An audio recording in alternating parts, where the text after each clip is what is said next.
passado, quarto domingo do tempo comum, a igreja nos propunha o início do sermão da felicidade, o início do sermão da montanha.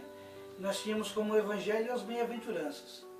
Entretanto, por ocasião da solenidade da apresentação do Senhor coincidir com esse domingo, substituiu-se o ofício próprio do quarto domingo do tempo comum, deste ano litúrgico, pelo ofício solene da festa da apresentação do Senhor. E hoje nós somos convidados, hoje nos domingos seguintes, a dar continuidade a esse trecho tão lindo que nos foi deixado no Evangelho de Mateus, que é aquilo que chamamos de Sermão da Montanha, ou Sermão da Felicidade. E neste quinto domingo do tempo comum, nos é proposto o trecho que está em Mateus 5, capítulo 13 a 16, que nos diz o seguinte: Vocês são o sal da terra. Ora, se o sal perde o gosto, com que poderemos salgá-lo? Não serve para mais nada. Serve só para ser jogado fora e ser pisado pelos homens. Vocês são a luz do mundo. Não pode ficar escondida uma cidade construída sobre um monte.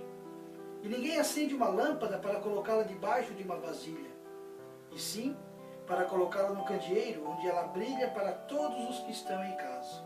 Assim também, que a luz de vocês brilhe diante dos homens, para que eles vejam as boas obras que vocês fazem e louvem o Pai de vocês que está no céu. Palavra da salvação. O Evangelho de hoje, então, nos apresenta duas pequenas parábolas, a do sal e a da luz. Na primeira, Jesus apresenta os seus discípulos como o sal da terra.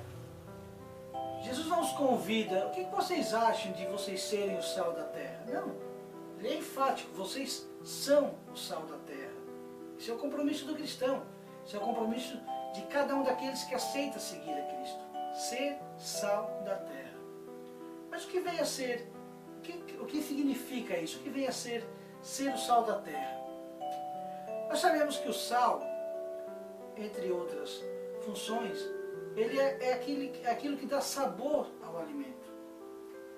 Então, o cristão, enquanto sal da terra, ele tem a função de dar sabor, de dar sentido à vida daqueles com quem ele convive. De dar sabor ao mundo, de dar sabor às situações do cotidiano. Desde os tempos antigos, o sal é tido como símbolo da sabedoria. E ainda hoje nós costumamos usar a expressão essa conversa está sem sal, esse relacionamento está insosso, quando alguma coisa não está, né? Uma conversa, um relacionamento não tem um sentido, não tem um significado importante. Então, o discípulo é sal da terra quando ele prega, quando ele testemunha, quando ele profere discursos que dão sabor à vida do homem, que dão sabor à vida do ser humano. Quando o discípulo, seja na sociedade, seja na família, seja na comunidade, assume a sua função como sal da terra, ele faz com que as pessoas ao seu redor entendam o verdadeiro sentido da existência. O que é importante na vida? É ter dinheiro? É ter coisas? É possuir títulos? São os prazeres? É o corpo? Quando o discípulo, quando o cristão se torna verdadeiramente sal da terra, ele sabe dar o verdadeiro sabor a cada coisa. No comecinho do Evangelho, Jesus faz uma alusão à possibilidade do sal perder o sabor. Hoje nós sabemos, a química nos comprova isso, de que o sal não perde sabor. O sal vai ser sempre sal. Mas então o que Jesus quis dizer com se o sal perde o sabor, não serve para mais nada? É porque muitas vezes nós conseguimos tornar doce aquilo que é salgado. Os versículos anteriores ao Evangelho de hoje nos traziam as bem-aventuranças. E a primeira e a mais importante delas é: bem-aventurados os pobres em espírito.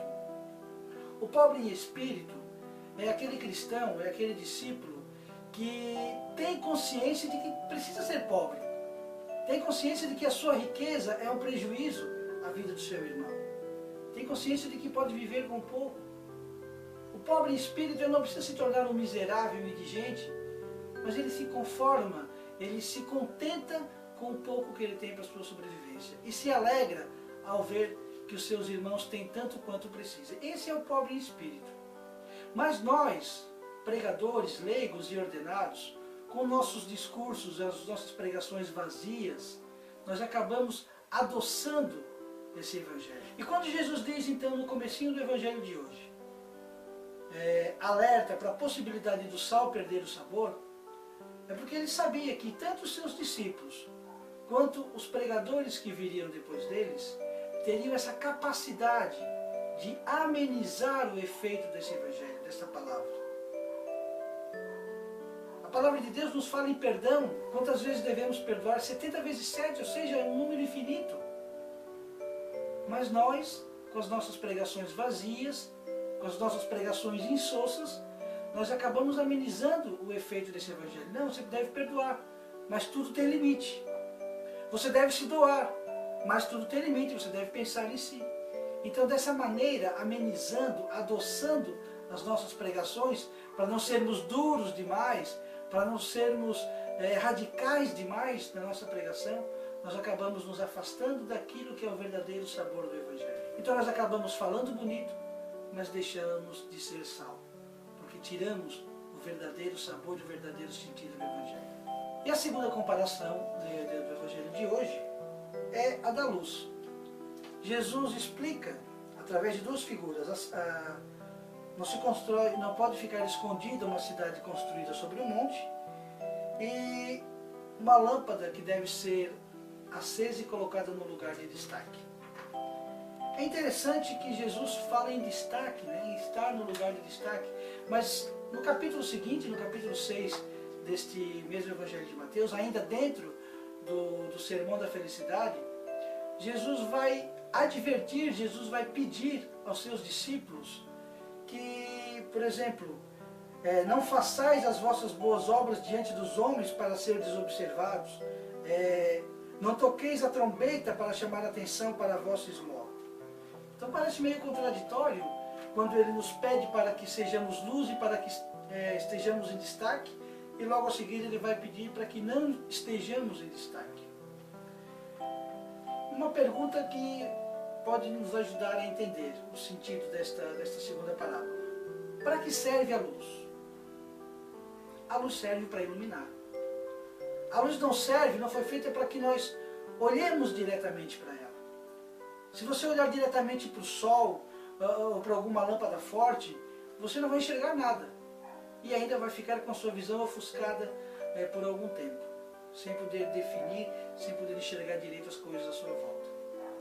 A luz não foi feita para que se olhe diretamente para ela. A luz existe para iluminar o que está ao seu redor. Então o cristão é a luz do mundo, e quando Jesus diz que essa luz deve estar no lugar de destaque, não para que ela seja o destaque, não para que ela seja o foco de atenção, mas para que ela possa alcançar e para que a sua luminosidade possa abranger uma área bem grande, uma área extensa. Ou seja, nós, cristãos, discípulos missionários, somos convidados a ser luz do mundo, somos convidados a iluminar com a nossa presença, com a nossa fé e principalmente com o nosso testemunho todos aqueles que estão à nossa volta. O mundo vive numa tremenda escuridão. Por mais que nós vejamos luzes de holofotes e refletores espalhados por todos os cantos, mas o mundo vive numa escuridão. As pessoas caminham às apalpadelas, apalpando aqui e ali, tentando se segurar em alguma coisa. E muitos se agarram no dinheiro, pensando que o dinheiro é a verdadeira segurança. Outros se agarram na sua beleza, na beleza do seu corpo, achando que isso é a sua segurança. Outros se apoiam, se seguram no saber, pensando que isso é a verdadeira segurança. Porque falta luz. Falta uma luz que faça com que as pessoas entendam o que realmente é seguro, o que realmente é importante, onde nós devemos realmente pisar, trilhar e nos agarrar com segurança. O cristão é convidado a ser luz do mundo nesse sentido. Não no sentido de aparecer, de brilhar mais do que os outros, mas de brilhar para os outros, de fazer com que cada um que esteja à sua volta reconheça no seu cotidiano, no seu dia a dia, aquelas coisas que realmente importam. Reconheçam e praticam os verdadeiros valores. O cristão, mesmo sendo luz do mundo, ele não tem uma luz própria. Ele irradia a luz de Cristo.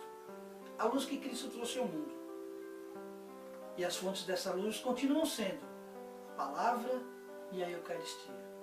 E no finalzinho do Evangelho, Jesus diz, para que todos vejam as boas obras que vocês fazem e louvem o Pai de vocês que está no céu. No fim de tudo, quem deve ser louvado, glorificado e adorado é Deus, é o Pai.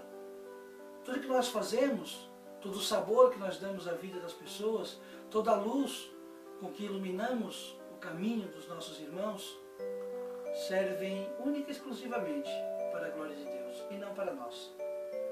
Nós fazemos parte do projeto, somos instrumentos, filhos muito amados de Deus. Que possamos, através das palavras do Evangelho de hoje, fazer a nossa parte, dar sabor à vida das pessoas com quem convivemos, na nossa família, na nossa comunidade, e sermos luz, luz do mundo, clarear as verdades do Evangelho e fazer com que cada um entenda e viva o compromisso que a palavra de Deus nos convida. E assim seremos felizes.